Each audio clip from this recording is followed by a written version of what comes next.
Second part, Gaia. Chapter 21, Gate. A wormhole gate has been in existence for half a millennia. It's not far from the outskirts of the local solar system.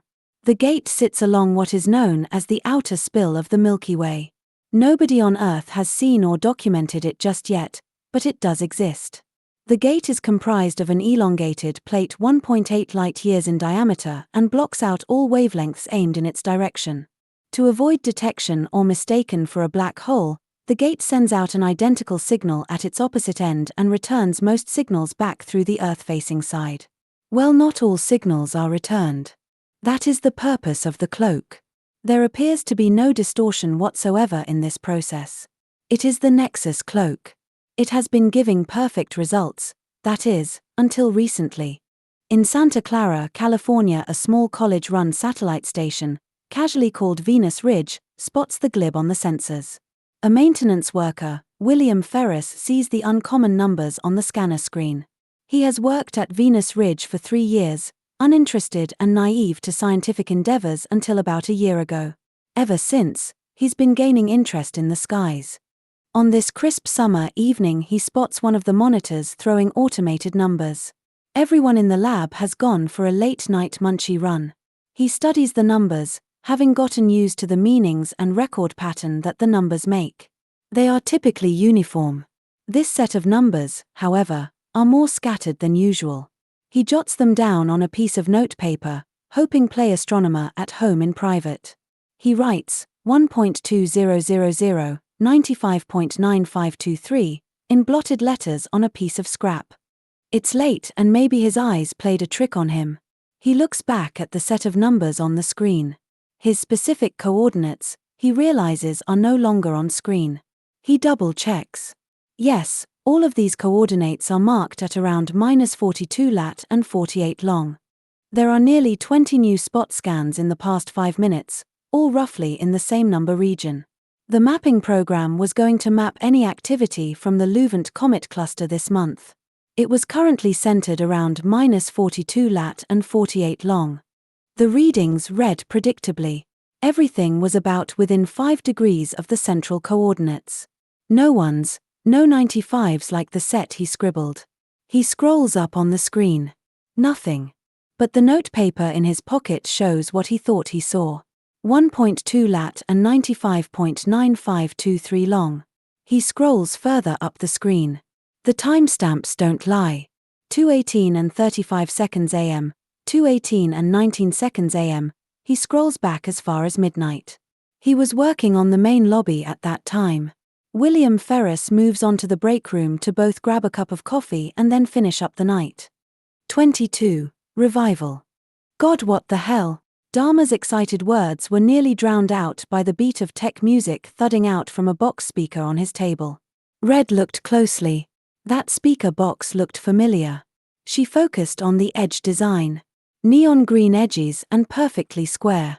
Just like the one levitating in the desert. The desert. Oh. Red's head hurt. She pulled her body upright, slowly, not sure how much pain she was going to feel. This was not the seaside bar, was it? Instead of a dim-lit bar table, Red was instead seated on a synthetic plush couch, very comfortable. She wanted to sink into a lulling sleep. The memories returned. That motel room, the woman with the oriental blade. The stab. Red felt herself for it. There's no physical pain. But her head, she frantically presses her sides to find the spot where it happened. You just don't pass out and wake up in strange places for no reason. Dharma said, laughing to himself. It's crazy. She stabbed me, somewhere. Red said, still checking her sides. But I can't find it. Nothing. He gave her a once-over. No, I guess you're okay now. Wait, what? But she did. Farmer. I need to hear something. Dharma couldn't contain himself, keeping a big grin on his face as he busied himself with another random device in his hand. Its on-screen readings responded to the fluctuations of the light from the box. Well, okay, Red, or whatever you call yourself. We warped you out of there. Thankfully just in time. You were going under, losing vitals. Whatever business you meant about stabbings, these readings. He turned away, murmuring to himself, hiding his worried eyebrows, shaking away unhelpful words as he scanned the medical statistics. You were poisoned. Poisoned? With what? Dharma, how does this place work? Like, is this your imagination? Red asked. I'm not entirely sure people can teleport just yet. That box, it can't really teleport? Can it?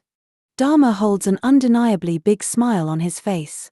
She must be grasping the logic of this place. He thinks. It is just a dream. But she will just be more curious if I tell her that. But he continues. Well, okay. I'm a dream researcher. I study dreams. I'm studying this one. Because you, I, and everyone else, we all have unlimited potential in our dreams. It's a phenomena, and I'm going to discover it. But aren't you just another part of the dream then? Your research too must be a dream, Red asks. Researching here won't do you any good. He laughs. Oh, but it will, you see. No, I suppose you're right. This isn't a dream research lab. You won't find any cables or vitals equipment here. But don't be so cocky just yet. I am recording it all. Recording what? The dream. He changes his attitude of confidence. Well, okay, not yours per se, mine actually. But the way things have been going, I'm not sure if this one is even mine anymore. Hell, it was my dream before, but now. Look. See, I'm wired now. Hop hop. And you. What was that place you were just at? Dharma showed his index finger attached to a sensor. The cable seemed to travel across the white office and fade off into nothing after a few feet. Red laughed, amused at the thought that this man who always had an answer was perplexed. She wanted to just sink into a nice sofa and pass out. She thought as she slunk lower into the couch. So what does it record? Red asked. Oh, whatever I say, whatever I see, whatever I write. It's just like a video camera. Whatever I think I do, it records anything. Been trying to actually play the images though. That's another story. He scratched his head as he pressed play on his device. Photos in my mind, they get a bit complicated to see. The computer can't tell from what angle to record it or from what perspective the dream fragments are coming from, so the images look like a kaleidoscope of my mind. If I could just encode it properly, the playback would look more like a 3D rendering. You could zoom through these places fast and with incredible precision. For now though, navigating dream realms are a bit like witchcraft. He turns to another screen rendering textures and fragments of data. Some appear to be images and others are completely unrecognizable. Red does recognize one corner of a fragmented image. A hint of a polka-dotted shirt. Ray Lins. I'm slowly discovering, thanks to you, that the dream world has too many layers to properly record. It's almost impossible to decipher exactly one moment, or mindset, from the rest. But I'm programming diligently through this mess. Hey, do any of these fragments look familiar? Red scans the image. That piece there kinda looks like the desert. And there, that's probably the hotel. Great. Dharma presses a key and the images realign. It's still incredibly abstract, barely a difference in clarity. Still a kaleidoscope. I don't know how to explain it to you. So all I can really do is tell you to try and explore the world a bit more. Red looked outside at the cloudless day, brilliantly lit. A forest of evergreens, sycamore and maple woods stretched for miles. I'm going to step outside, Red said. Dharma quietly nodded, now deeper in concentration. She walks into the exit, washing herself with the pleasant outdoor glow. She can feel the warm sun. Dharma's office disappears behind her. 23. Outside. The jump in consciousness took milliseconds. But time never felt linear when jumping through dreams. This jump felt like fragmented moments stitched together like animations pieced together from many pages of drawings. Red's awareness was returning to speed. She found herself laying on the dirt ground, blinded by the orange Nevada sunrise.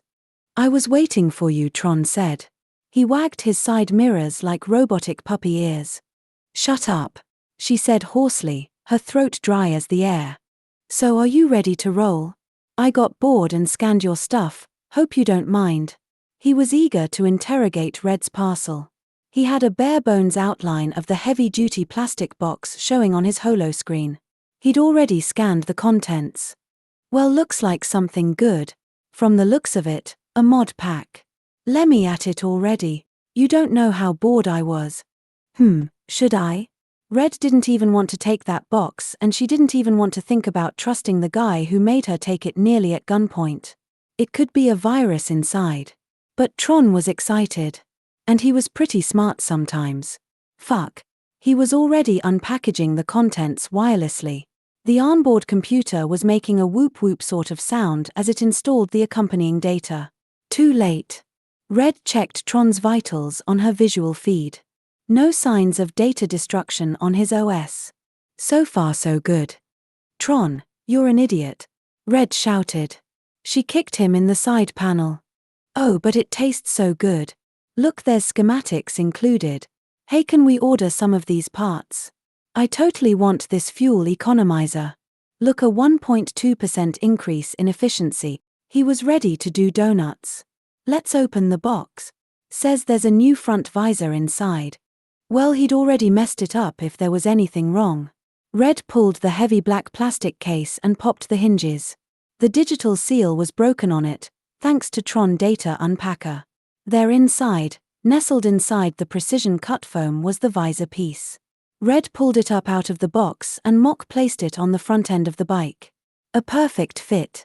The shield plate glowed to life and automatically hooked into the front chassis of her bike via automated claw mechanisms.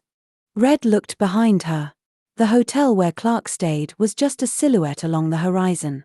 She imagined he was looking outside the hole in his wall down at her, knowing she had opened the box. He was the type who always seemed to know when something was up. Definitely she shouldn't trust the guy. Already the shield plate was reacting to Tron's onboard circuitry. He was playing with the demo mode settings. The visor's exterior changed color from aerodynamic black to a slick red and orange, matching his own paint job. Then data schematics popped up. Tron, turn it off. But mommy. Tron whined. I said turn it off. She put her hand firmly on the shield plate, ready to rip it off forcefully. Okay. Just don't scratch the paint, Beb. The schematics screen closed down and the changes to the visor's paint color returned back to black as it powered down, causing the mechanical talons to retract. Red pulled it off gracelessly and set it into the box, followed by angrily pressing the lid shut. Okay, Tron, lock it. Click. The box was sealed. Its digital lock was now fully secured shut. I don't trust that guy, gift or no gift. We can sell it easy, I bet. Tron was blowing smoke through his exhaust. Red wasn't too happy either. The shield was cool looking, and from the looks of it a high-end part. If we find more out about Clark and he seems trustworthy, maybe we can use it, but for now, that thing is just a little too intelligent and I don't trust it one bit. Nothing more was said about it that day. Red had another destination on her list. Red stopped in at a diner, a fully googie type of restaurant. Red left Tron near the front, in view from the booth she chose to sit at. He sat soaking in the harsh solar rays, replenishing his fuel cells through the solar-celled exoskeleton. Red, on the other hand, needed solid fuel. The waitress came over cheerfully, throwing back a youthful smile. She remembered Red from years ago. Adorned in a throwback 1960s pinafore striped like a uniform, but improved with a conscious effort of jazz-era jewelry. She placed her hand hippily in the air as Red looked around, imagining all the customers who had once stopped here on their way to God knows where. It was empty today. The walls of the restaurant held dearly onto dated framed newsreel clippings just as strongly as the colors on the wall clung to their lusciously colorful hues of space-age lime yellow and slightly grayer than black tiles. The current menu sported all 2 quick energy drinks with oxygen boosts, liquid nutrition without all the wasted fats. Food was available here, but few customers frequented the more weighty suggestions on the menus. Red ordered a burger special. She could carry the sides with her. Her motel room had another day on its credit. She would decide to forfeit the balance. 3 good shirts and a much-liked sweater would have to be forgotten about as well. Looking around the restaurant, Red finally found another customer, an older woman nose-deep in a book reader. Are you staying long, Lil Miss? The waitress asked. No, just passing through. That's a shame. You should stay a while. Lots to see here if you wait long enough. She gave a quick wink, one that Red failed to notice. Lotta lookers today, she said, handing Red a menu. The details of this woman's character eluded Red. If she noticed the waitress's hair, she might have seen the butterfly clip, a gift item from a neighborhood street fair. Red had also won one. It was but a small detail that would have reminded her. If she looked closer at the woman's face, she would have noticed her. She was the woman that lived on Red's block as a girl. Once a week Red had gone down the street to pretend she was a national sprinter. One time Red had even been asked by her nana to deliver a piece of mail to her home. She opened the door saying, "Oh, if it isn't the gold medalist." Red sat quietly, anxious but willing to let these moments pass wastefully. Anymore, not a lot of personal life came back to Red. It was better to only remember the dirt that she carried away, rather than the blood she had left. She had seen the red desert paint her clothes bright rust color on many days. She had seen the rains wash away that dust and the sweat on her face, the wrinkles that she made with her nose when she would hold in the aches of an all-too-cruel world. And loosened the mud could come, those clumpy strands that dried in her hair as she fought off the barren wasteland of adolescent teen battles. The waitress stood at the other end of the metal plate counter, hopeful that she might inspire some memory in the girl. "I'll have a number 7 and an extra side of fries. That's all." "Okay." The waitress paused an extra second before disappearing to the kitchen. Not even a wavering glance from her. Red ate half of the sandwich, then took the rest with her. "Flit, I'm thinking of going." The data link on her video feed stabilized. Flit connected successfully. "No way. You just got here." He was pained to hear the news. "Well, where you going?" "I was hoping you could help me out with that." "Well, my cousin set up a camp in Sausalito. It's a wreck, not established. She runs artist communes. Maybe you could deliver some gear up that way, stay with her for a day or two, and by then you might have some ideas." He added a heart icon to his response. "Do you know if there's more work when I get there?" "Can't say for sure. Could be. There's always more here in good old land of love. I just don't even know why I want to leave." To Flit, Red was beautiful. The resolution of the video feed couldn't compare to how she looked to him. He wanted to reach through his data link and kiss her weather-blasted face. She looked away, distracted by a passing ship, not sure what it was she really turned for. "Flit, I can't sleep. I mean I do, but I don't think it's real sleep." "You need a doctor." "Sometimes I don't think they wouldn't know." "Insomnia. Do you know anyone with it?" He thought about the question. "Yes, insomnia. Their friend Audrey had it." "No, yes, would it be right to bring her up?" She was from back then. "Audrey." Red needed someone to talk to though. "Yeah, some people have it.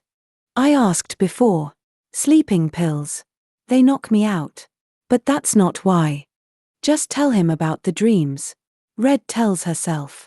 She wants to tell him about the vivid hallucinations and the memory lapses. "How long has it been going on?" "Not since I can't remember." "Stay for another week at least." "No, Flit, I'm not sure. Where can I pick up the gear?" "Carlsby Avenue 19300. It's a warehouse." "Okay.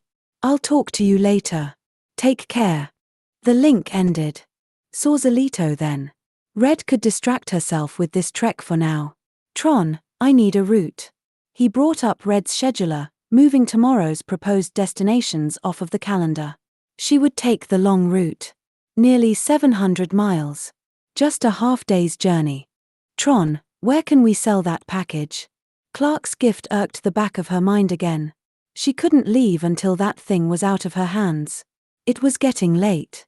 The sun was racing downwards. Ready, why don't you just throw it by the side of the road if you hate it that much?" "We can pawn it for now," Red said.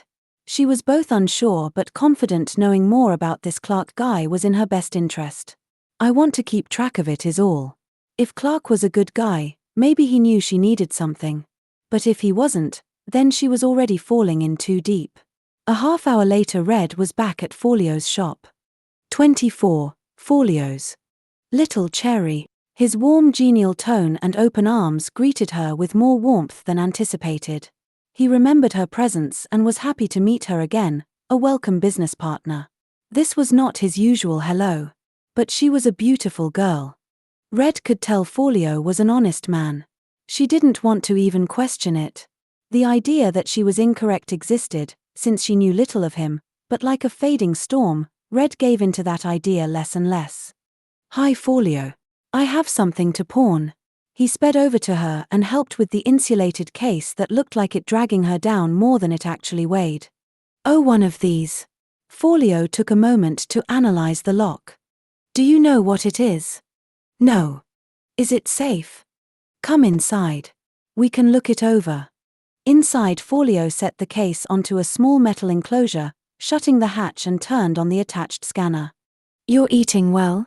She still had a half sandwich in her sack. Still, the question was like an invitation to reminisce on the kitchen where she grew up. Folio had thick eyebrows and strong marionette lines.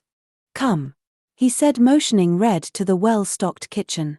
Folio began preparing a plate of breads and a glass of sweet tea. "Thank you. I had a daughter like you.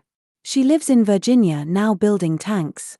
The hum of the scanner continued unobtrusively. "I'm waiting for a granddaughter.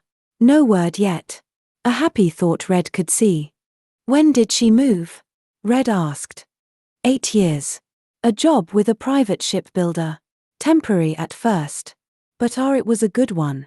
And she met that guy, the pendejo. Tells me I should move out there with them. But nah. I can't leave this wonderful place. Clark gave it to me." "What?" "Oh." Folio looked at the data screen. "It's safe for the most part. There's 2 different type of radiation scanners on it. A strange build, but not suspicious." He was busy. "Oh, Clark." "No."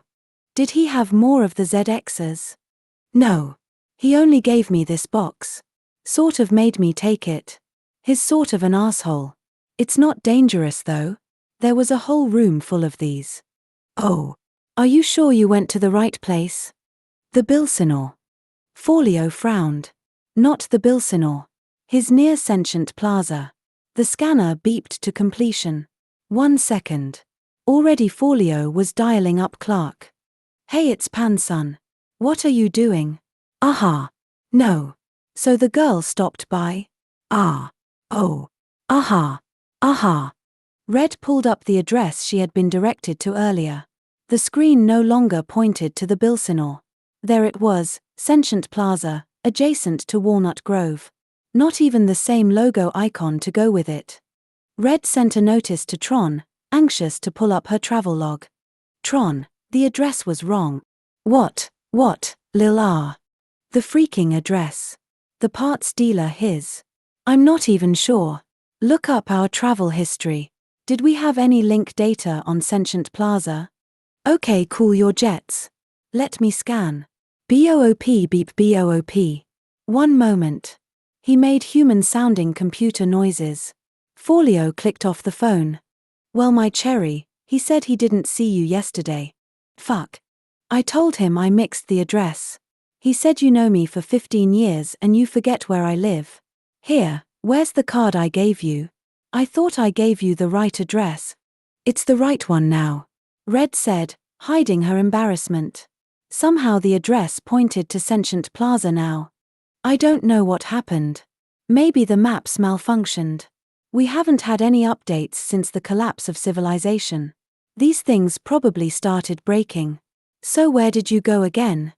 "Bilsinore Hotel." "The Bilsinore? What's at the Bilsinore?" He acted like he was expecting me. I must be an idiot. Red hid her face. Tron chimed in. "No strange data signatures on the addresses or cards, Red." "Thanks, Tron." "Oh, is that your dash?" Folio asked. "Yeah, that's Tron. He's a custom ZX. Can I have a look at him?" Folio asked curiously. He loved artisan work. Outside, Tron parked himself in a shady spot just near some Japanese German imports. "Wow, you found an intake valve from a Panther edition? How did you ever get the attachments?"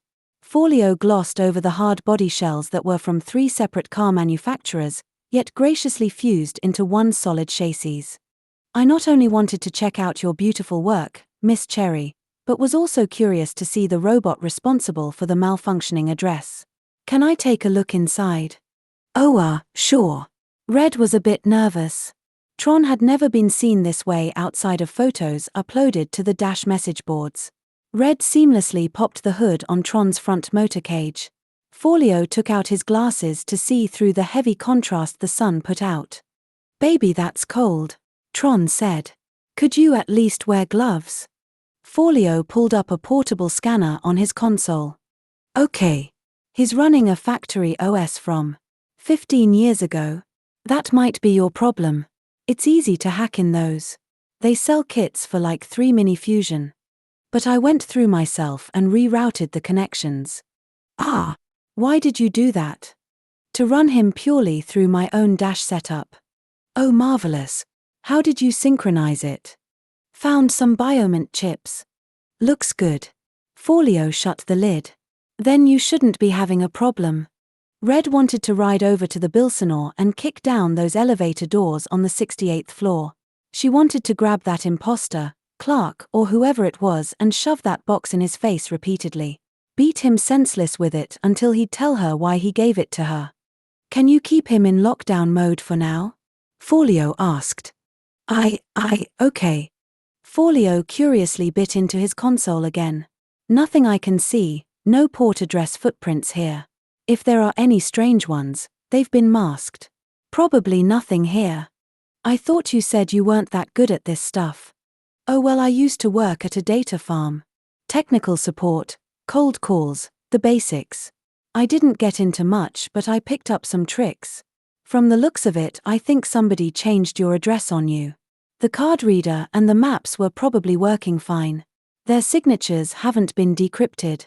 Folio peered over some of the other data on his scanner. It's not like I don't know about these things, Red said with a voice of diminished confidence. But where's my problem? Haha.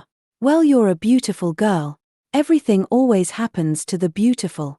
He threw his heavy hands across her back, knocking some of the doubt out of her. I'll tell you what. Leave Tron and the box with me for a while. I'll give them both a look. It's not safe for a beautiful girl to be alone in this city with a Dash this vulnerable. Come, I'll help you unload your personal data so I won't pry. Tron. Red remembered the first hack attempt. Her ex-best friend. The photos. The lipstick graffiti. If you have places to go, I'll let you borrow Jill. Folio laughed. Who's Jill? Red asked. Folio pointed to a teal roadster nearby. I'm trying to sell her, like anything else. She's got Folio standard onboards and I guarantee her not to need Reapers for a year and a half. I'll let you use her until I fix Tron. No charge. Thank you. Are you sure? Haha. Only details of the world. She hugged him. Red stayed a bit longer talking to Folio about the city she missed growing up in. She told him about her plan to take some time out of the city. There was so much she had seen, and yet she knew so little anymore about what it was like. He gave her good wishes and words of advice. They ended up talking over lunch as Folio made casserole for them. The afternoon set in and Red felt it was time to find another place to stay and work out the details of her break from the land of love. Folio bid her good night as she rode on. Jill drove like a dream. Jill was very different from Tron. As a part of the Visionaire series, her elongated triangular chassis curved around wind resistance like a rocket. Along her base, jet black illuminating paint reflected the dark highway. Pleased to meet you, Miss Rosalie. It said. Where would you like to go today? 25, Seaside Heights. Jill didn't complain like Tron. Sometimes she spoke. She would point out small details. Notice, magnetic flux detected. Helmet advised. Her demeanor was calm and she kept her scanners on the road. The absence of banter was a different navigating experience for Red. She could never have the heart to turn the AI off on Tron anymore. Excuse me, Miss Rosalie. My AI is fully functional if you would prefer. Jill addressed. Oh, my bad. Serenity seemed to be a new feeling for the drive. Red had reached the river district. This was the part of town where both homes and medium-sized casinos used to compete for space. The result was a man-made river derived from a huge ocean pipeline used for providing the nation with hydrogen resource. Atop that, massive apartment complexes stood intertwined amongst their ancient hotel counterparts. Most everything was aquatic-themed in some way: fluorescent jellyfish, dolphins, and coral adornments. Everything was bathed in the colors of sand and the many oceans and skies. Red could hear the sound of nightclubs and salsa dance. Seaside Heights was a slick club Red loved messing around in when she first visited River District of Age. Just east of her she saw the sister hotels, all proudly showing off their hot pink, lemon zest yellow and turquoise signs, all sharing the same dated building style. Below them, non-existent dinner specials hidden permanently off fluorescent letters. The musky smell of smoke seemed to permeate even at this distance. "I see you're familiar with this locale. Would you like to set a route for Seaside, Ms. Rosalie?" Jill asked. "No, it's okay." The sign was still standing, or half of it was. Now in complete darkness, the cartoon mermaid was missing her companion jellyfish half of her tail fin. A force of nature of stray satellite had taken aim and partially succeeded. Instead of looking like she once did, waving happily, the mermaid now appeared to be fanning the pain of losing half a tail. Summer evenings were nice after this time of day. In the air, Red could feel the heat lifting off the roads as the valley breezes shot through from the distant canyons. Flit, how long has it been? Red thought back to when they both would cause havoc there, running through the noisily lit rooms, spilling over patrons and securities. The scent of mildew and spiced perfume came strong on this breeze. "No, maybe I'll keep driving. Staying here tonight might not be the best thing for her." "You could wait forever and never get anywhere, couldn't you?" Red said to herself, feeling like she was fawning over that smoky crab shack for too long. It was time to find something different. Nights like this, they were made for thinking silly petty things and making frivolous friendships with temporal and energetic people. Still, Red thought about Flit. Imagining her might be a good one to grow old with. She hoped he had many girls for now and was going many on dates all the time. Guys, girls, friends, and acquaintances, always living life out, not waiting on stupid girls who couldn't be bothered to stay in any place for long. More than ever, Red wanted to stop in at a liquor shop. She parked Jill next to a passed-out drunk, a spilled bottle tucked under his coat. At the other end of the building, a couple shared a cigarette with small talk, their night only beginning. From here they probably would walk to the closest open casino and make out with sloppy tongues at one of the restaurant bars until their consciousness faded dark and they woke up in some strange other place. It was nearly 1. She could hit a club. It was always safer inside than outside. If a debris storm came at night, she wouldn't have any way of knowing. Red changed her mind and headed back to the Seaside Heights. Nouveau coral replicas adorned the grand foyer all the way alongside a row of Roman fountain features. Their fresh coats of paint only hurt the modernity of the place, but nonetheless these halls were heavily used. At one time the overstated garishness signified an aura of timelessness. Profits didn't sit well and updating the look along with the ages had to be foregone. It wasn't always like that here. When Red first saw it, she didn't think much of the place, but the mood was just right. Already 3 tall possibilities slipped her flirtatious glances. Everywhere Red looked, the men were comfortable, happy, and did nothing but welcome her proximity. Girls and guy went to and fro, excitedly hollering at each other. She reached one of the many varied dance floors spread throughout the complex. The floor was spacious and lacked the static air of scrutiny. Still wearing her biking clothes, Red managed to have the evening look down. An interested built gentleman locked eyes on Red. She would choose to pass on his glances in favor of taking the floor. Hypervirus lifted on the speakers, pushing the loud chaotic rhythm throughout the room. Red slipped off the floor, feeling energized by the attention. At the far end of a redressed cafe bar, Red grabbed a table to admire her fellow clubgoers. Some girls who stopped by Liana from time were parked by the mid-speakers. 2 of the girls Red recognized, and 2 of the others might have been the real sassy bitches types. Long wispy mascara out the corners of their eyes and penciled in Marilyn beauty marks. No telling how long they'd been running as an entourage. Red went over to them just as the song's bass dropped. "Hi, Leah." One of the girls at the table said. Leah, short for Liana. "Night going?" Red asked. "Yeah." She sighed. "We were about to hop."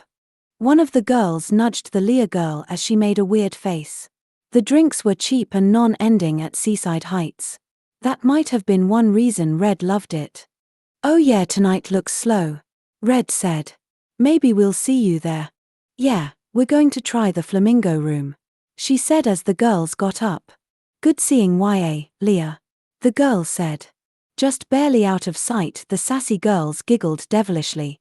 Flit came to Seaside Heights sometimes. Tonight seemed to be one of those nights. For some odd reason the locals gravitated here. Interesting people came through here as well. Costumed visitors sporadically showed up reveling in Americana regala. A Marilyn Monroe serenaded Michael Jackson. They made out in front of drunken lion tamers who soon followed them towards the hotel lobby. On this night, Flit got himself a secluded table, where he mulled about on work charts, wishing for a distraction. And there she was. "Red," he shouted, dropping the dense equation mid-decibel. She loved when he fussed over numbers and creased his forehead. For some reason Red was relieved to see him more than anything. "More floats?" he asked. "Anytime." She wanted to kiss him. Instead of preparing for an embrace though, they looked at the bartender. The subtle hint of Red's silent desire brushed on both of their faces. "Red, you're fucking beautiful," Flit said. She needed to hear those words tonight. Red needed a huge hug. She needed his fingers along hers. She had been tired all day, strained to even remember what made her this way, and yet now, sitting here with Flit getting drunk, she was alive again. The music in the bar picked up, drowning out the noise of chaotic Elvis impersonators and flapper girls with hippie glasses. "You're really cute too," Red let out. She had told men they were stone-cold stallions without batting an eye. And yet saying that simple line now seemed to make her feel like a kid. "Hey, thanks," Flit said, smiling wide as he took a deep sip of malted alcohol. This might have been a memory for all Red knew. She looked around at this place, picturing the decor as it had been years ago. Tonight it looked like that. But this wasn't a memory. There on the walls, the same garish picture frames depicting faded mermaids on funny coral reefs. But this wasn't déjà vu. Flit was here looking into her eyes, telling her all the things she needed to hear tonight. "Bartender, can we get 2 more?" Red said, feeling the nostalgia rise within her. Red forgot her aching head. She forgot the eerie women and invisible stab wounds. In those moments the world felt as it always had. And then they parted. Flit had work tomorrow and Red remembered that she was feeling weak. They walked each other out. Flit hailed a cab and Jill was waiting outside in the valet circle, already programmed to head to a newly booked motel room. The Vegas night was calm again. Red could go to sleep. Tomorrow would be better, she said as her head hit the pillow. Tonight, while most people partied or slept, few watched the pitch darkness of the sky above. A partially transparent screen of cloud cover approximately 3 kilometers above the Earth's surface arrived unnoticed. It did not rain, nor did it have plans to. The electric monsoon wasn't due for 3 weeks. Ordinarily the stars weren't visible on hazy evenings. But tonight had been granted that extra clarity. The nightlife was just cranking up the neon glow, hiding this particular clarity to those too near to the metro districts. As for those at home, most were either too tired to look up or didn't care. Debris reports were green. The cloud rolled in thicker, more confidently, choosing a nice comfortable place atop the tech district. One kid couldn't sleep that night. He took his basketball out back and played Wish Shot, a game where he would ask a question and make the shot. He was on a roll. Swoop, another went in. He was amazed. "I'm so lucky tonight," he thought. And then he gave his thanks to God for the luck. The sky above caught his attention. "No, it's not the monsoon," he thought. The kid knew enough about weather patterns to know this wasn't a monsoon cloud, or at least not yet. The electric monsoons were usually lined with purple or maroon linings and red soles from where the particles supercharged inside. This might have real rain in store for some area of the desert. Maybe just a few sprinkles. He dribbled the ball, ready to divine another answer from Wish shot. Is that the monsoon? He made the shot. Flash the cloud threw a lightning into the sky, where it trickled down. The ball missed. 1 1,000, 2 1,000, 3 1,000. He counted. 4 1,000, 5 1,000. 26. Audrey. This room was pristine white. Not a seam along any contour, or shadow from a light. Perhaps it was the illusion of this place that made it look this way, like it spanned forever. This, so far as she knew, was her dream. Over the past few nights Red had gotten used to moving through her dream world with greater fluidity. Still, she hadn't done much else in the way of manipulating her world as Dharma could. Red sharpened her focus, bent on transforming the void of white into something she could see. There, the ground manifested a slight texture. She felt the ground beneath her boot, just barely resisting her extended step. Next she intended to find someone on her mind.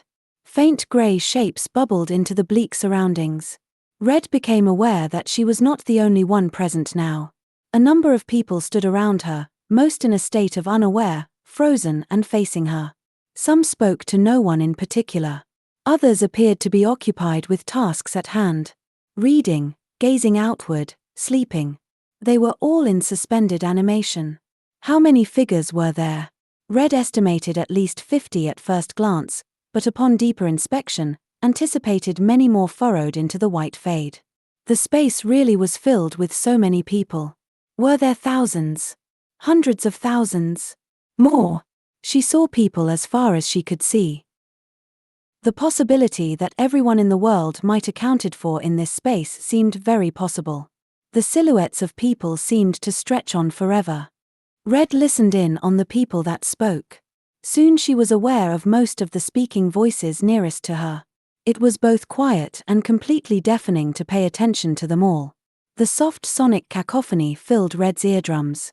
All these voices, where none should have existed, soon blurring into a single solid pitch. Perhaps the noise was the sound of silence. Either way, everyone appeared calm and noticed little else besides their own bodies. How do I get around here? Red asked to the crowd. She didn't direct her question to anyone in particular. She only hoped someone might break out of their ignorance and respond. Or perhaps a guide might step forward, like in video games. Someone responded. Red. A small pixie voice responded. It was a very familiar voice. The girl spoke with mousy words, almost gasping for air. Audrey? Red asked, taking a wild guess at who it was. Audrey was a friend from Red's old school. She was a classmate who had left the country for humanitarian work last summer. It was difficult to tell at first through the deafening noise of this place. But that high-pitched murmur came through. Red, it's me. The voice piped again. Red was sure now, without a doubt. The silhouette came forth through the crowd. Audrey was brimming with joy to see Red. Yep, you're Red all right. Her words, not only naturally quiet and mouse-like, seemed to be breaking up, like a bad connection. Red, can you hear me? The static of the world bit into Audrey's words. It's the electric monsoon, Red. It's connecting us. Audrey seemed to be shouting, excited and still barely able to reach Red's ears. I knew it was you. The storm. It's coming closer to you, isn't it? Audrey reached for Red's arm. Her own very much solid physical mass. She makes contact with Red. They know it's the reason, Red. That you're having those dreams, nightmares you can't wake up from. It's the storm, Red. I'm in. The static rushed in heavily, warping Audrey out of vision for a brief moment. The sea of people fell victim to the static as their presence rippled in and out. You can hear me? Red. Audrey. I can hear you. Red shouts. Audrey comes in clear again. A number of other figures in the room begin shouting, their awareness rising as they question some sounds they hear. Hello, and who's there? Pop up everywhere as all sorts of other greetings chime in, making the reverberating mess of noise that much harder to focus on. Some even call Red. As Red looks closer at the crowd, she gets the impression everyone is familiar. Most are shrouded in pale light, but Red recognizes faces. Some more than others. That could have been her second uncle over there. He had the chin for it if she remembered right. Audrey. That's you, isn't it? Yes. Haha. You look the same. Always thought I'd find you again. How's life in Vegas? It's kind of weird talking to you here, honestly. Audrey, that's you, right? Yes, of course it is. It was good to hear a friendly voice. Red began to loathe that storm for more than just the complete destruction of modern society. A boom of thunder struck, distorting the crowd more violently. It hit Red's eardrums hard, shaking all of her senses. 27. Android surprise. Red. She was on the edge of sleeping tonight. It might have been the thunder that shook her deep sleep away. Or it could have been that name call that woke her. It was the same chirpy way that Audrey would use, but in that dark motel room, there was nobody to say it. Red struggled to pull her senses together as she checked her comm link and messages. There was nothing. Maybe it was someone in one of the other rooms and she had misheard. Red. Or maybe not. Something tapped the hotel window glass. Clink, clink. Definitely the window. It tapped again. Red's heart froze. The next split second she dropped out of bed, hitting the carpet as she readied to peer out. It was Audrey standing out there, just the same as the dream. Shivering. It was 80 degrees at night in Vegas and yet Audrey shook in discomfort. She was soaking wet and looked as though she were caught in a storm. Red could see her own desert weather. Only cloudless skies. Audrey's lips were blue as icy hot and her eyes puffy with frostbite. In her hands lay a small tablet, screen flickering. Red instinctively pulled her trigger fingers to her comm sensors, whispering Tron, ready the boosters. Madam, you're awake? This is ridiculous. And what can I do? I'm stuck at Old Smoothies. Okay, call Jill to do it. Yes. Already on it, Miss Red. Jill said promptly. Red, I can't leave my network. Red, help. Audrey's trailing words matched her trailing stare, helpless and void.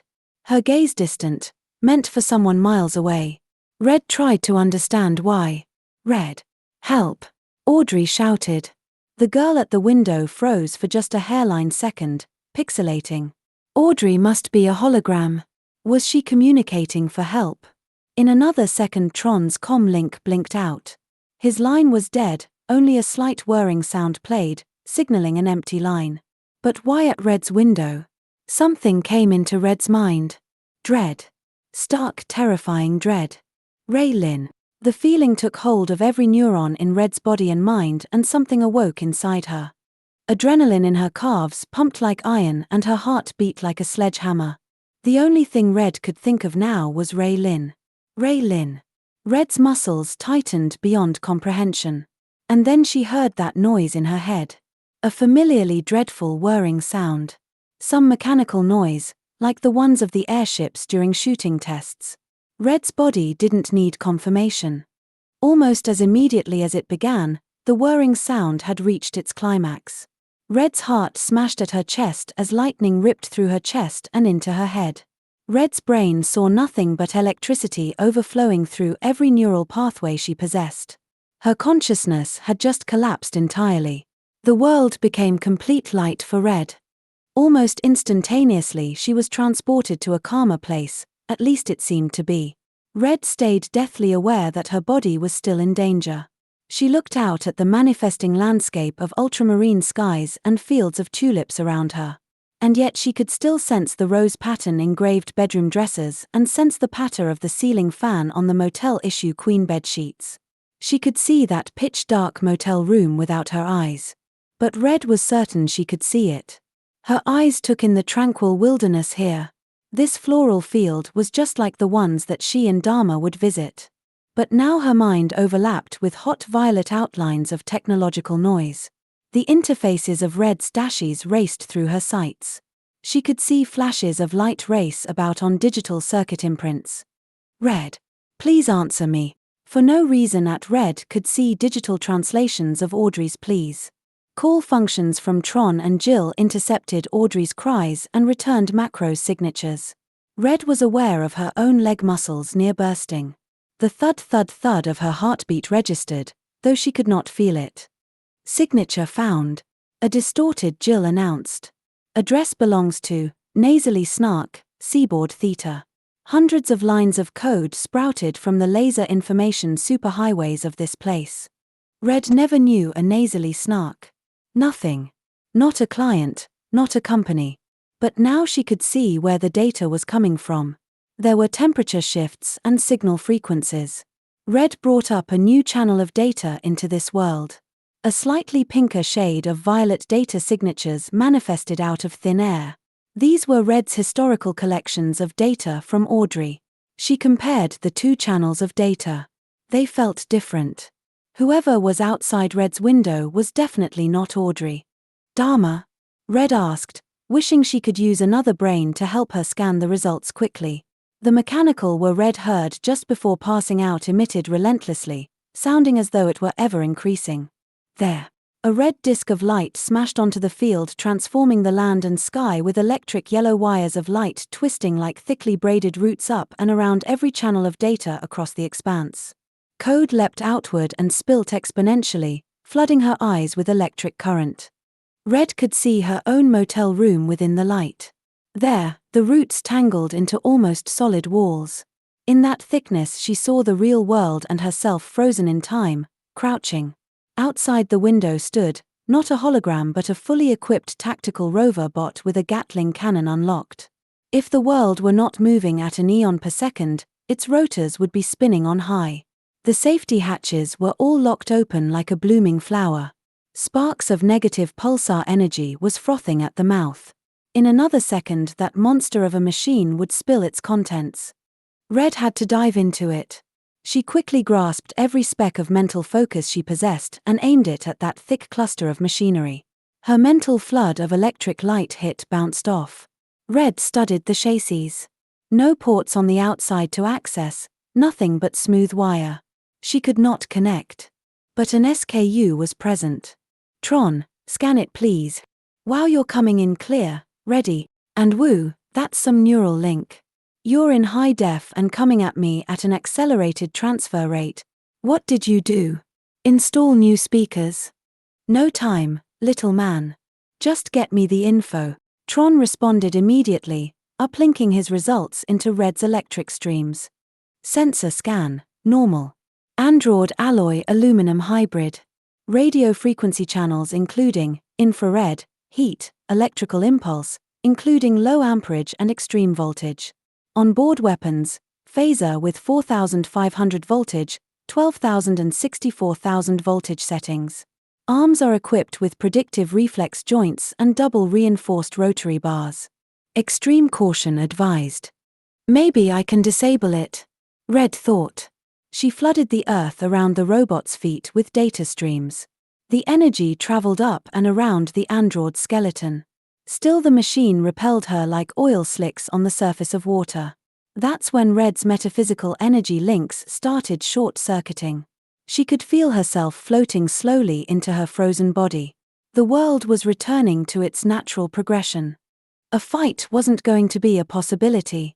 Red transferred a fleeting burst of neural energy into a text to Dharma. There's a deadly android in my room. I think it's about to open fire on me. Love, Red. Okay, what if I just walk on out of here? Red checked to see if her physical body was responding to her thoughts. Shit, it was. She saw eyes twitch barely. The machine's cannon phaser was dancing into a growing ball, getting bigger all too quickly. The android's retracted arms were set to pierce the foot-thick walls with piston-chambered tentacles, aimed right at Red's vitals. How much time would she have when conscious? There, the connection shut off. She jacked out. Glass shattered, Red's thighs exploded in one huge chain of biological locomotion, moving her partially conscious body to the right, barely scraping the assassin tentacle. Her body moved straight at the door while still reconnecting a good deal of her motor skills. Red felt like she was running sideways, narrowly escaping the repeated pummel of phaser blasts peppering her motel room. Objects were spinning in pieces. Her right arm just barely regained its complete use as she smacked the door handle open. Jill was a near 10 feet away, engine on, waiting for the mount. Red grabbed a hold of the handlebars. They felt like heaven's gift as she pulled away from the fires of death. She didn't look back. 28. Sidetrack. Flit, I'm gonna help you sooner than you thought. Red found herself at the warehouse address that Flit had given her. It was a public locker 1 floor high with row upon row of small garages. She quickly opened the lock and pulled the packages marked for Sausalito, loaded them into Jill and left. There was nothing else to do here in Vegas. There couldn't be. Death seemed to be dancing with her every night. Red sighed in relief as she drove across the state line. Her whole body felt renewed. This troublesome town, these achy streets, nothing but pain comes from them anymore. She had always hated the sunsets, the way mornings made her taste dust. She hated the people who woke up and served her twice reheated doses of displeasure. Nothing fresh came from here. Everything was a repeat of some overused act that had been discarded before it. Red pressed on Jill's accelerator speed faster across the highway pass. The pains on her heart were livid to see her move so quickly. Her own heart could feel the threads of assassin's failure rip from her. It was the best feeling tear she had ever felt. She wanted them to rip so hard, so fast and so brutally. Rip, rip, rip. Break free of death, young dreamer. Jill flew like a jet. Red reached a fork in the road. There were 2 ways to go. Jill's navigation suggested the mountain pass. Up the Barbara coast felt right. Red veered left at the intersection. Goodbye alfalfa plants, goodbye sand grass, goodbye tumbleweeds, goodbye violet rain clouds. Jill's smooth engine seemed to agree. Red watched the farthest shadow of night glow lighter as daylight lightened the dark earth. Just a speck of color on the horizon spread out unconditionally. Translucent shades of maroon, aqua and cerulean could now be discerned from the original monochromatic midnight black. Jill hummed silently, taking in the countryside. Small houses, with sleepy windows, sat alone on cricket-populated fields. Silent mountains rolled along, mammoth objects that felt so obtainable, just by bypassing them so quickly. There was just Red and the earth. She would bypass the Los Angeles district entirely, saving her from any toll roads or extra signs of civilization. She would soon be in Santa Barbara. Red's first sight of the great blue ocean made her smile wider than she had in years. She stopped, parked Jill by the sand along a highway turn-off, and cut across the rocky cliffside as she threw off her bike gear. Red embraced the shocking cold water on her bare chest. Nobody could take this feeling from her. The air breathed new life into her lungs and the water invigorated her skin. The easy ooh sound of the ocean tide pulled heavy invisible feelings from Red's bones. The shocking cold made her forget she was holding herself so tight. An hour passed freely. Red needed to get going. She rode on, winding around small towns eroded away by the struggles of the modern day. Their foundations and weather-beaten walls still stood courageously, but their insides bemoaned like ghosts. Traces of concrete and steel rebar looked more like protruding ribs of skeletons. The whales had taken back their ocean shores here, breaching in populated groups, speaking to each other in lethargic song. A family explored a flooded man-made island. The ocean had risen. Miles of flooded orchards connected to the water, painting the once dirt-stained hills with lush wild stretches of squishy aquatic succulents. Red continued on, imagining the people who made their lives here once. As she rode, Red dictated a note to Folio. Jill had just saved her life. Speaking to him might be necessary. The note would be sent through one of Jill's encrypted channels. In the letter, Red asked Folio to make sure Tron was okay and to respond to her with caution. She couldn't leave herself open in any way whatsoever. Not now, at least. 29. Red's message. Dharma awoke the next morning to the beep of an urgent message. There's a deadly android in my room. I think it's about to open fire on me. Love, Red. He checked any comm links connected. All disconnected. His room was sparse, containing a bed, a cramped study and a stationary workstation with an uncomfortable chair. He was 12 stories high in an apartment complex in the metropolitan cluster of downtown Los Angeles residences. She tried to call me, he thought as he looked out of his window into a view of the grey downtown streets partially covered by a lackluster wall facade. Peeking further out, he could see commercial trucks, taxis, and civilians. Police sirens and people yelling bounced up his apartment alongside all of the other sounds of the hard city. It was a grunge-coated world. Up here he felt trapped. Dreaming could free him from the confines of this depressing sky prison.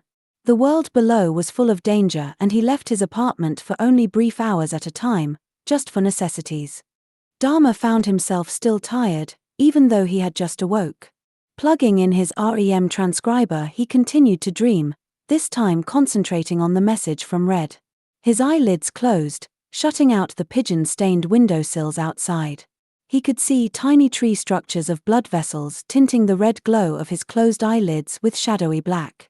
Then his visual functions faded away and he could see the thoughts of his mind activate.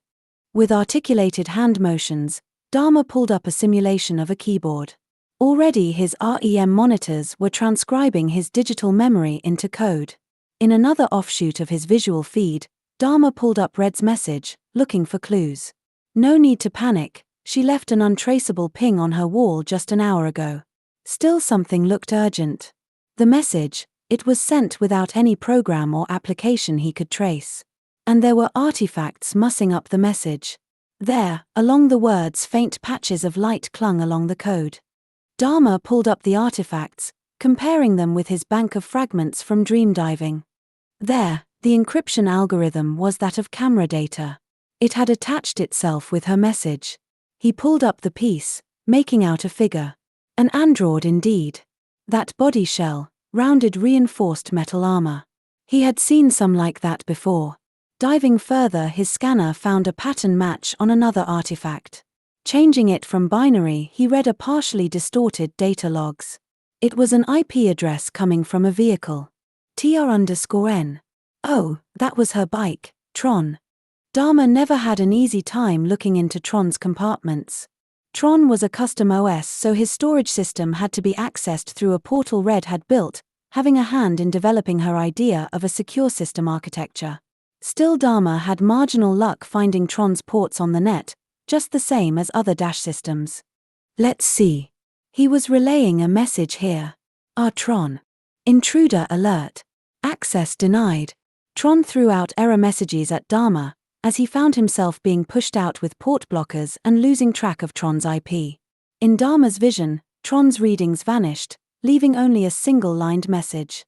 Shoot. Biological entity discovered, enacting defensive measures. The architecture must have changed recently.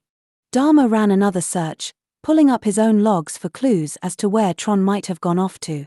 Just before disappearing, Tron left a GPS coordinate change. There. Near the outskirts of Clark County. Dharma moved his sensors into that region, bringing up a three-dimensional desert. The sky moved electric clouds slowly across its expanse.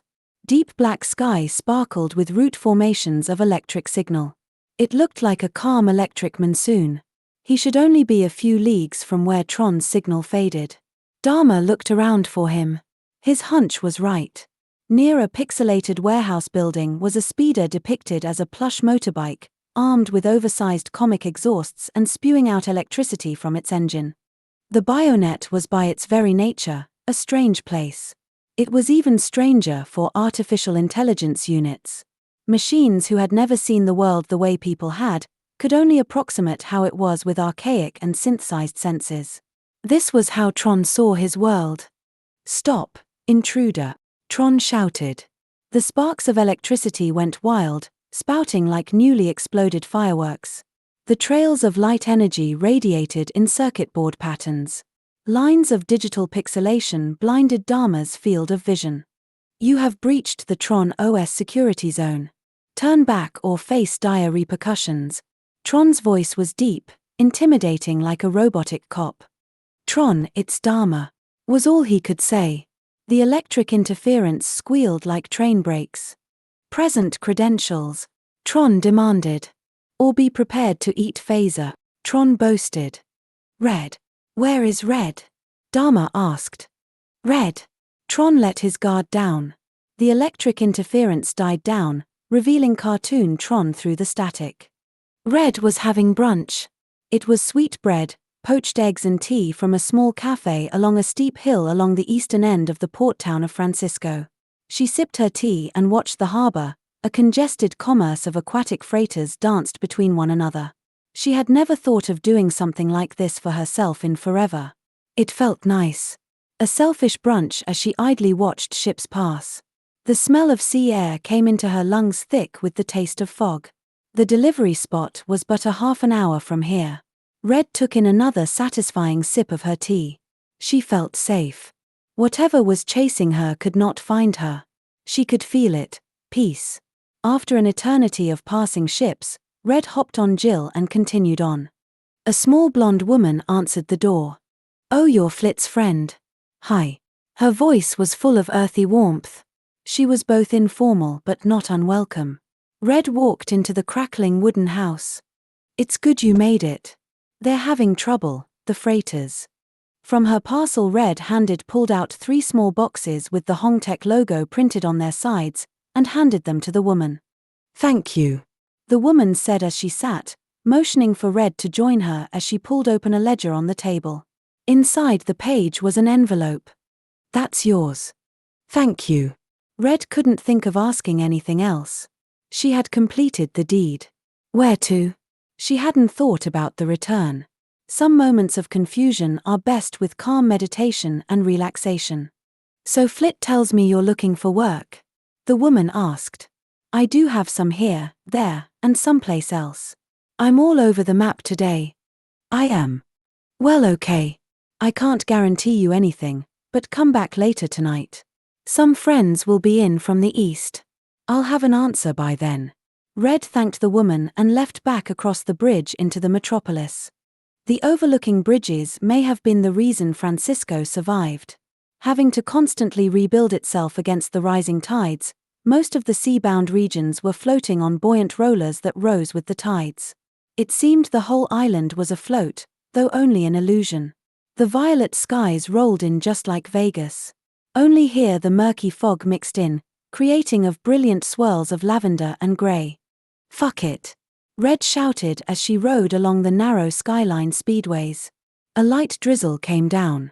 Fellow speeders paid no mind as they navigated the ancient roads, people on the street moving briskly with coats pulled tight and hats pulled tighter.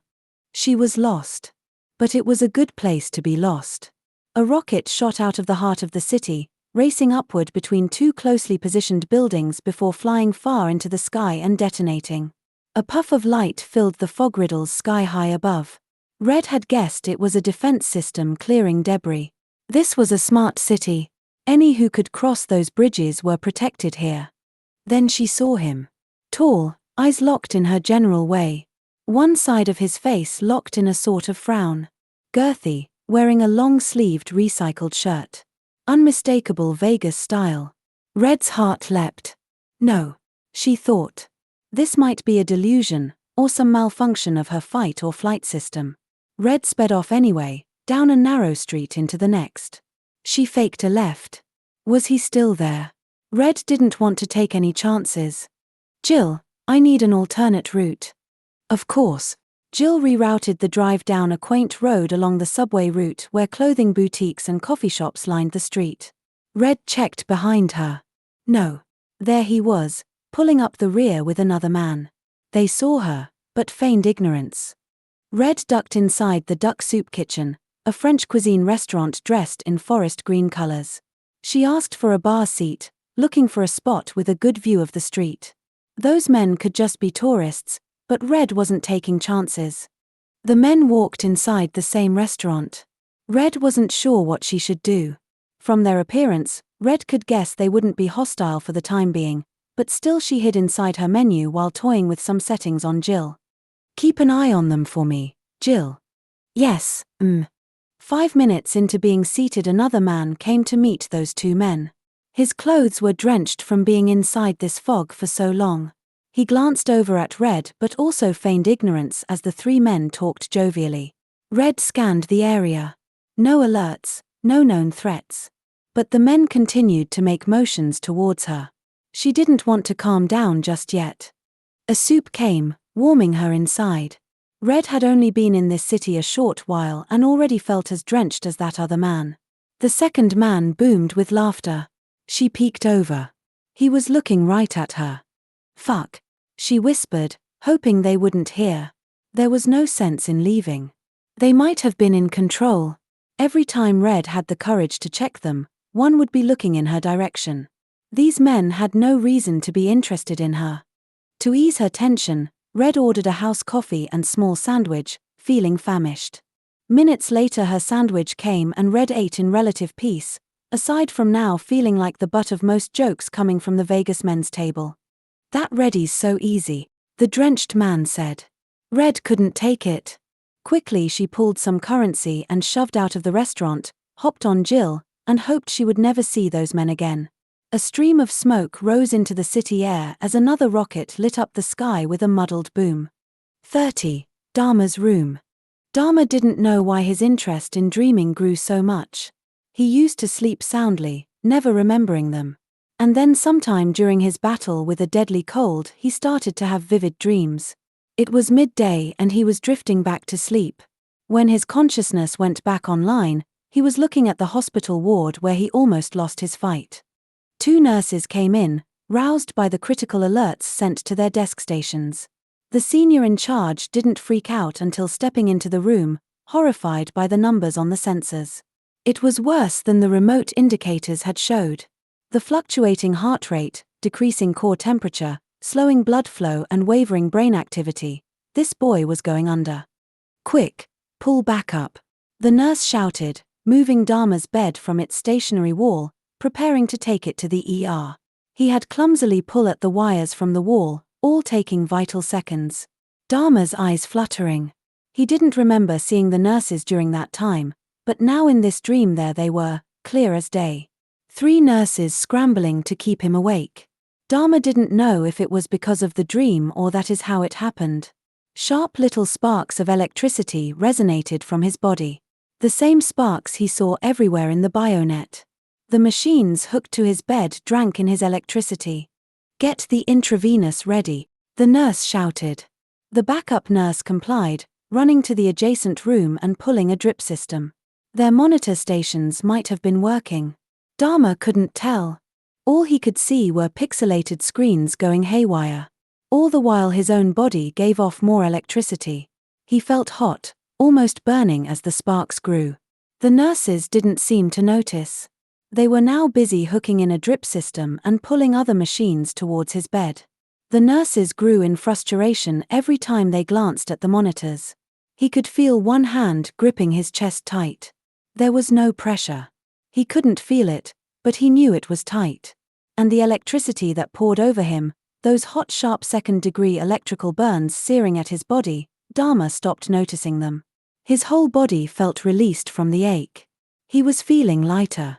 The nurses still rushed around him, as if they were losing him. But he felt fine. Dharma slept soundly during the chaos. Everything felt like it would all go on just fine, even though he was now aware that he wasn't in his own body. From just faint patches of detail amidst a white haze, Dharma could see his hospital ward. He was on solid ground. Standing some 2 floors below, trying to figure out how to make the double doors open. This all felt normal, natural. He tired to make out some of the shapes around him. They could have been shadowy silhouettes of people. Perhaps people in the living world. Or spirits. Some moved carelessly. Others in slow constant motion. They walked past him, not noticing much else. "Why return now?" he asked himself. A doctor pressed on the automated door handle, pistons going into motion, pushing the sealed doors wide open. He took the moment to run through them, not looking back. It had helped earlier today, feeling the splash of the primordial ocean against her barren skin. The microscopic droplets seeped into the plane of Red's face as they pulled out a sharp R from inside of her. If only her memories could feel as cleansed. Dharma had not responded to her message. She didn't have the heart to send another yet. And her work was done here. Flit's packages were delivered. Yes, she could go back. There might be more work. Another distraction before she would have to decide what to do with her life. That night with the android was all too real to be a dream. It was the second time her life had been in danger. The first one was all too surreal to positively confirm as an actual event, but now every successive event only confirmed Red's fears more. The two women and the old hotel, she could only imagine what did happen and what could have been. Folio had not responded either. Should Red be worried about him as well? There were still no replies. Folio was experienced, but she had known him for so little time. What if this was worse? Why her? Why Red? Flit wouldn't know anything either. The drive, it took more out of her than she cared to admit. Red checked into a hostel near the main subway line. A tall, slender building with heavily reinforced rusted deadbolts. Already inside the room was a bouncy girl from abroad who introduced herself as a free-spirited dance student. "Hi, I'm Nori," she said. "From Brunswick." Her smile radiated naive confidence. This was nice. Red could believe Nori really was from Brunswick. The way her hands and feet moved, they were sinewy and muscular, like real dance students. Her voice, it sounded just like Red envisioned dance students would sound. Strong, with an Austrian accent. There wasn't a stray movement about this girl. Her story felt true. Red needed to hear something true. She needed to trust something. Nori offered to grab a slice at one of the many pizza places lined up and down the block. It would help distract her for an hour at least. Red and Nori walked together, down the nearly dilapidated stairwell, sharing small details about their current situation. The pizza place was just at the corner of the building cluster where they stayed. The uneven walkway was heavily slanted and giving Red a difficult time adjusting from the level plains of the desert. The restaurant itself was so cramped they had to sit outside at a table that compensated the steep angle of the ground with a stack of flat tiles under half of the wiry metal legs. "It's so different here. The sky, the people." Her words, possibly still limited by an under-elaborated English vocabulary, didn't say as much as Nori's arms did. Red learned Nori had lived in a polluted industrial neighborhood that produced metals for much of Eastern Europe. She had 3 sisters, all performers in different industries, and that Nori was dating someone after only being in the city a few days. "So what do you do for a living?" Nori asked, trying to stay interested. "I repair electronics," Red answered, hoping not to go into detail about it. "Oh, that's fantastic. I am a professional dancer and Eric is as well." Eric was the man she had recently gotten intimate with. Nori blushed, perhaps a bit timid about the details of her relationship. The pizza came. Perfect timing. "Oh, Eric and I have been trying to get our ZX to work properly.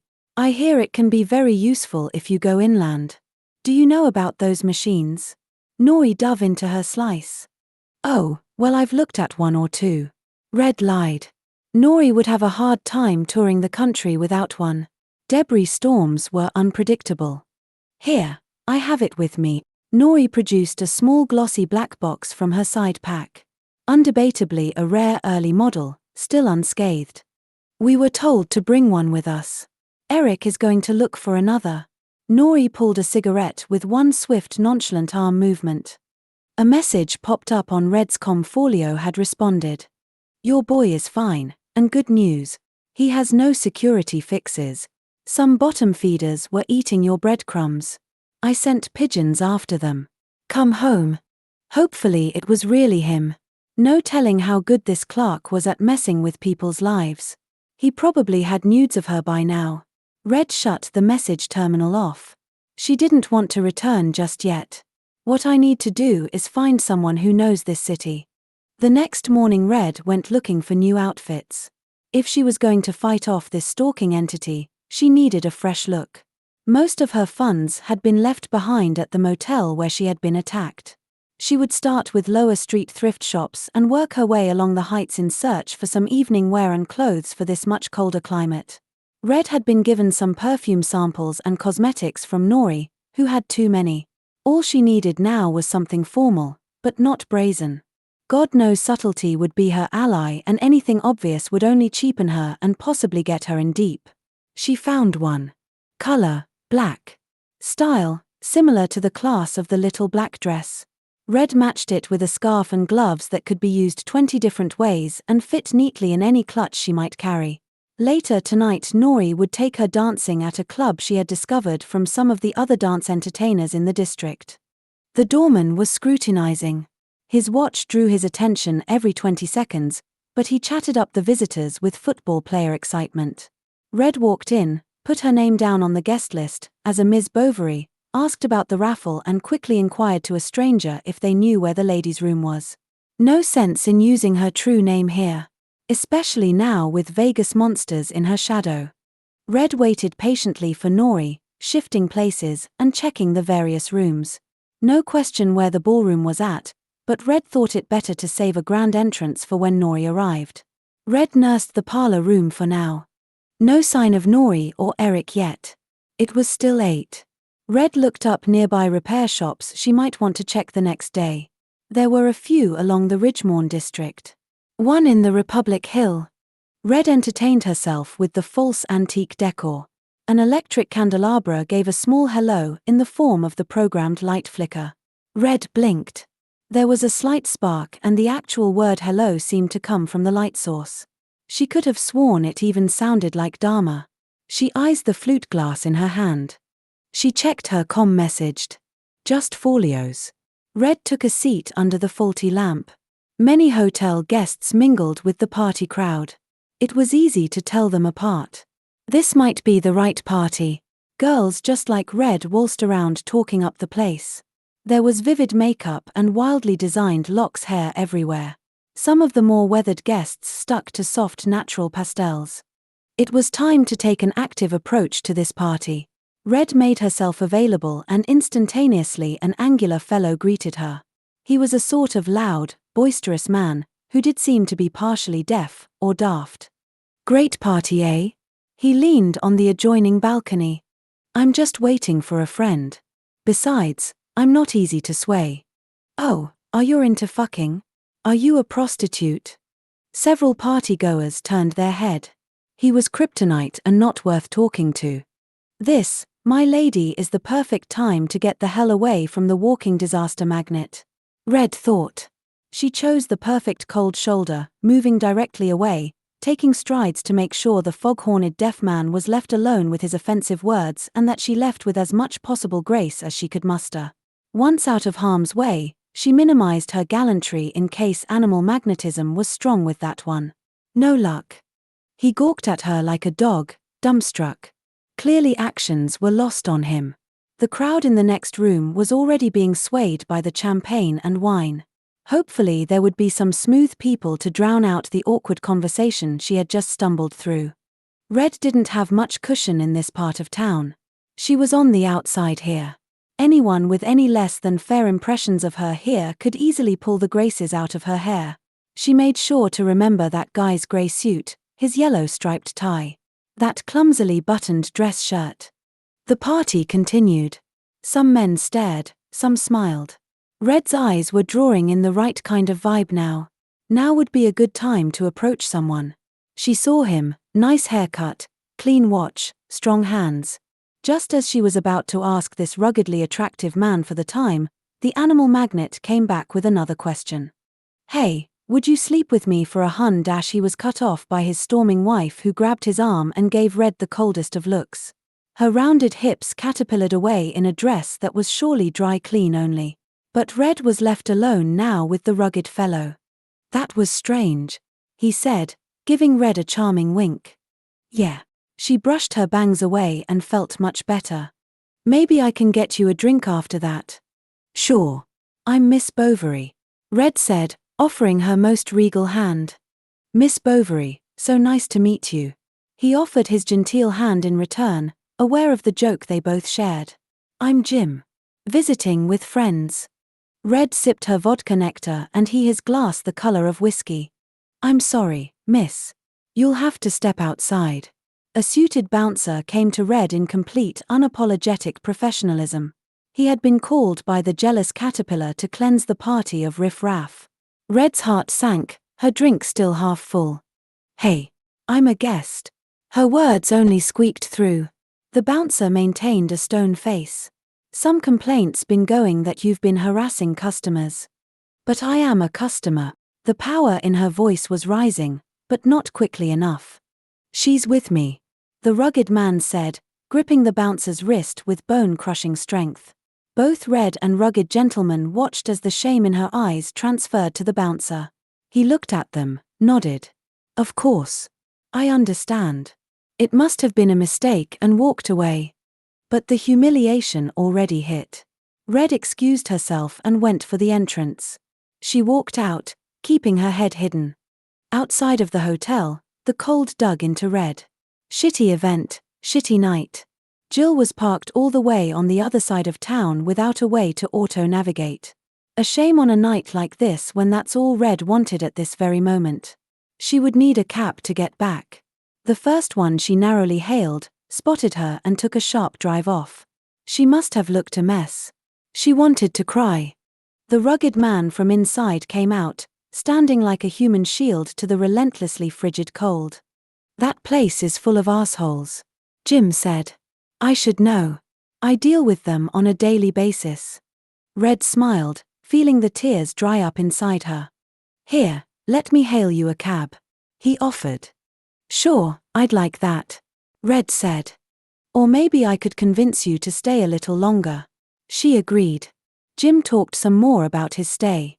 He was a banker on the East Coast. They had storms like the West, only more turbulent. But New York had to maintain its strong empire, so the financial world built massive walls to combat the onslaught. After going back inside, Red stayed talking with Jim until the hours grew late. He had a room upstairs, as well as a fresh bottle of good vodka. How could she resist? Miss Bovary would only stay with Jim for a little while, but looking out at the floating city half asleep, she longed to stay longer. The twinkle of lights filled the silhouettes of buildings, celebrating their tiny presences in that soft darkness. The room's furnishings glowed with the afterglow. In that moment it was a uniquely serene place. Red rested that night on ultra-soft pillows. 31. Sleeping. 16 stories above one of the highest hills around, Red fell into one of her deep sleeps. It would be hours before she would return to reality, lest she should find a way out of her dream. Every function in her tired body locked into submission as her mind took over. Her heart, her arms, her breathing, everything slowed and let the turbulent waves of REM flow. Like the planar fields of Vegas, a cerebral storm came forth like an angry goddess's breath over the Grecian Isles. It was cloudy. Red sailed forth on a small seaworthy aquatic vessel. Buoys in the harbor lit her way, leaving quiet chimes in the low fog. The Franciscan city was just a distant silhouette at her back. The vessel sped on, hovering above shaky waters. She called her vessel Tron. The water moved quickly, now wresting Red's control from her. Fine, I'll let it, she thought as Tron flowed along the current, speeding just a bit faster. The ocean acted as a river would, taking her along a pathway near shallow shores and rice paddies. Tron slowly came to shore. Be careful, he said in a stern, almost godly voice. Not the Tron program she remembered. Be careful, he said again in his familiar computer voice. The water was ankle deep, mucky and slow to move through. She could see the light rail station up ahead. Sleepy passengers waited on the platform. It was twilight out. A frictionless train pulled in, doors effortlessly opened. Red entered. She sat in one of the worn plastic seats, cushioned by only a thin cardboard cloth. The train was empty, aside from one person at the far end of the rail car. Lake Saint Stop, the robotic car announced. Was this her stop? No. She stayed put. The car continued through tunnel after tunnel. The ever-on lights flickered. The seated person sat nearer now. The light rail entered another tunnel. Again the lights went out. Red kept her field of vision on that person. The lights went out again. Again the figure was one row closer. It was time to move. Red tried the door handle at the back of the car, finding it slide open easily. She moved to the next car. Again the lights lost power. She did not bother to look back. The stranger was coming closer. She kept moving. The next stop would be her exit.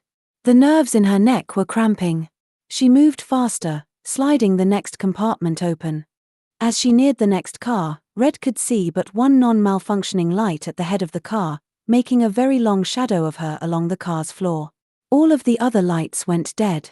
She kept moving quickly, doing her best to stay one step ahead of whatever it was behind her. Lightning and the instantaneous crack of thunder shook her senses. The sky lit brilliant white. Red turned around. There was no stranger. She breathed relief. Red scanned the car ahead, nothing except her own shadow. Except this was not her shadow. Or it was, but acted as though it were made of physical matter. Dark, looming over her, much larger than herself and violent. Red tried to connect where the eyes would be so she could look into it. She felt the jolt of 1,000 volts of electricity housed in those shadowed eyes. Daytime City, the sign called. The rail car slowed effortlessly. Red exited without a moment to spare. Now she stood under the tall metropolis. Grime-coated pigeons flew from her, high into the patches of morning sky. A sense of bewilderment found its way into her forethoughts. "I'm not fighting you today," Red thought, remembering the stranger who was following her. She lost her focus after meeting that shadow on the rail. And now she wondered if it was even safe anymore, for him. "If you follow me, I will kill you," Red said, knowing he was behind her. Quickly she ducked into a nearby department store. Mannequins posed in complex arrangements, creating shapes of all angles and poses with their appendages. She took the escalator up. "Barra dee barra da," a harmonious voice sang out. It came, not from the elevator speakers, or even from the ground floor below, but from somewhere else. Red could only guess this was a sign. She started towards where she believed the sound was coming from, leading her into a side room, and then into the next store and back out into the cold city again. The haunting melody "Barra dee barra da" kept coming from somewhere up ahead. She reached a Chinatown town district, also empty. There were more avenues to duck into here, but the song wasn't coming from the small Chinatown alleys. Authentic-looking display carts and signage littered the sidewalks. She kept going, her ankles throbbing now. The long winding howl of a rail car zoomed by, its ringing bells chimed and a rumbling of stone and metal churned from the ground below. She stayed quick in pace, moving past sinking apartment buildings, rotting from water damage. Their main doors already many feet below ground.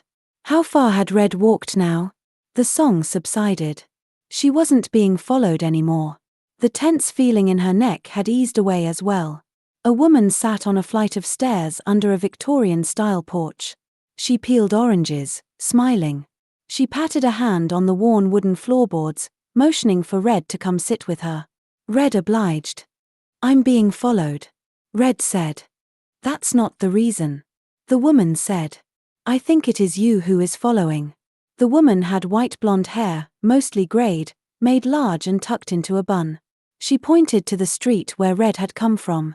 The shadowed stranger was now standing half a block further down from where Red and the woman sat. He looked perplexed as though he missed something. Had Red disappeared from his vision?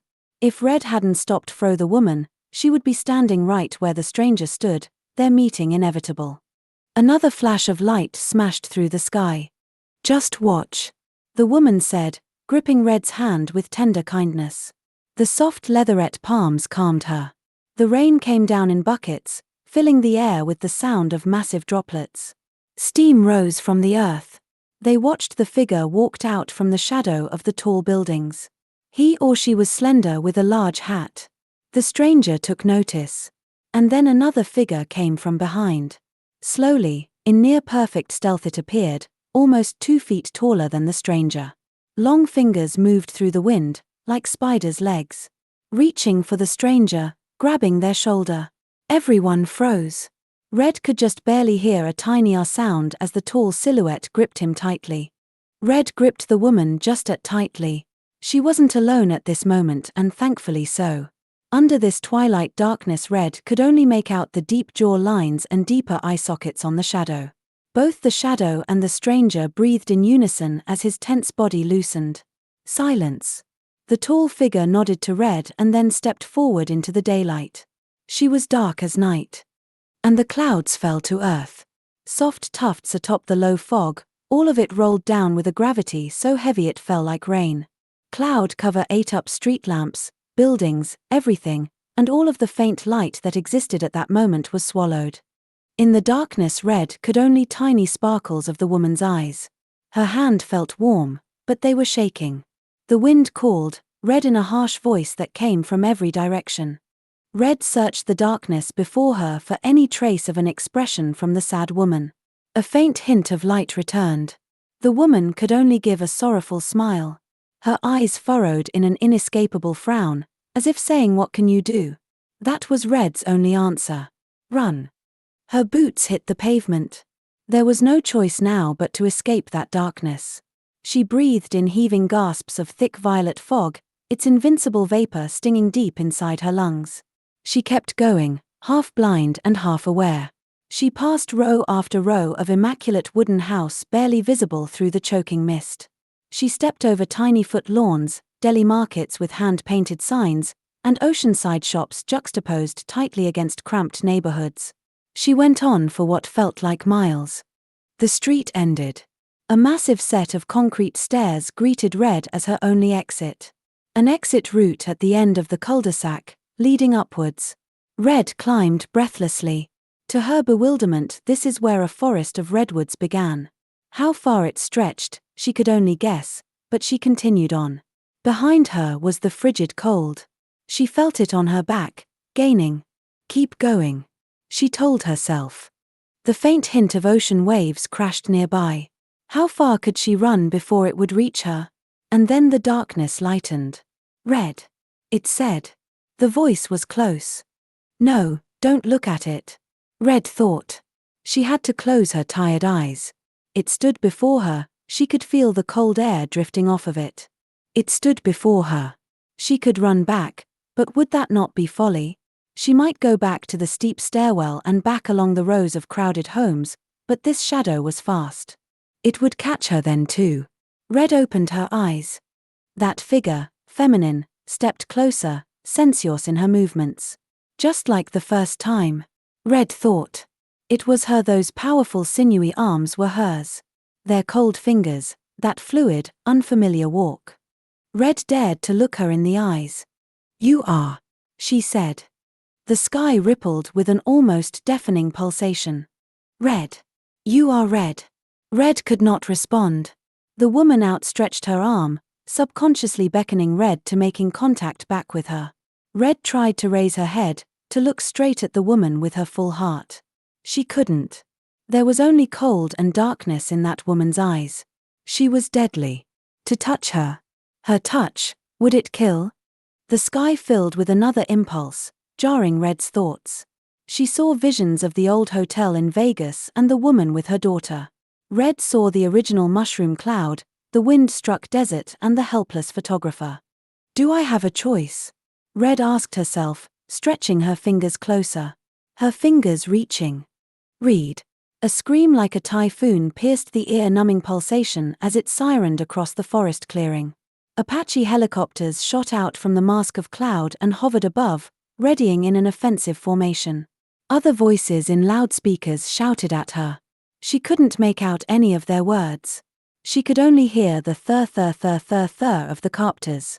Every vehicle's horn in the nearby neighborhood went off, sending such an incredible resonance of sound. The sound shook Red's vision. From what she saw though, the woman walked backwards into the darkness of fog, shielding her eyes from the heavy spotlight of the helicopters. Red too wished to retreat. Her body weakening from the pounding of noise. The ringing in her ears stayed. She could still hear the initial cry, Read. The voice was Tron's. This is the end of part 2.